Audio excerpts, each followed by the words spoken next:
అమ్మ రోజా, నీకు అవగాహన ఉందో, అవగాహన లేదో తెలీదు. ఎందుకంటే నువ్వు నోటికేదొస్తే అది మాట్లాడతావు. నన్నేదో ఒక ట్వీట్ చేసావు. ఏంటో తెలుసా?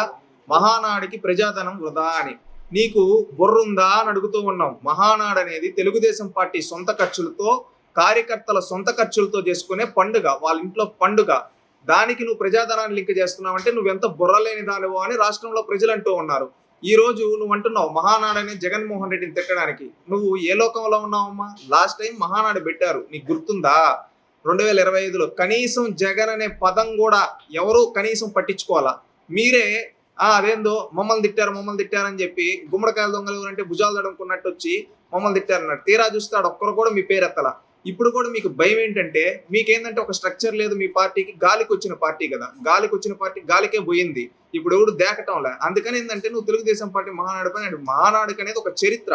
ఇది ప్రతి ఒక్క తెలుగుదేశం పార్టీ కార్యకర్త తన జేబులో డబ్బులు పెట్టుకొని స్వచ్ఛందంగా వచ్చి ఆ కార్యక్రమంలో పాల్గొని కుటుంబ సభ్యుల్ని, రాష్ట్ర నలుమూల నుంచి వచ్చిన తమ తోటి కుటుంబ సభ్యుల్ని కలిసి వాళ్ళతో 2 రోజులు ఎన్టీ రామారావు గారికి జయంతి సందర్భంగా నివాళులు అర్పించి పార్టీ తీర్మానాలని, పార్టీ యొక్క భవిష్యత్తు ఆలోచనలకు తగ్గట్టుగా తీసుకునే నిర్ణయాలని వాళ్ళు ఏవైతే తీర్మానాలు ఆమోదిస్తూ రేపు రాష్ట్రానికి ఏ విధంగా మనం పార్టీ విధంగా మనం ఏ విధంగా ముందుకెళ్లాలనే ఒక దిశానిర్దేశం, అధినాయకుడి ఇచ్చే దిశానిర్దేశం కోసం స్వచ్ఛందంగా కార్యకర్తలు వస్తారమ్మా. అది గుర్తుపెట్టుకోండి. మీకు ఇవన్నీ తెలియకపోవచ్చు, ఎందుకంటే మీకు గాలి పార్టీ కార్యకర్తలు ఉండరు.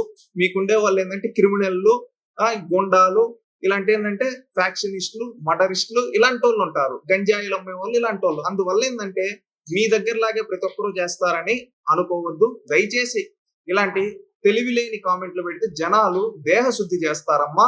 తెలుసుకోవాలని రోజా గారికి సవినయంగా తెలియజేస్తున్నా.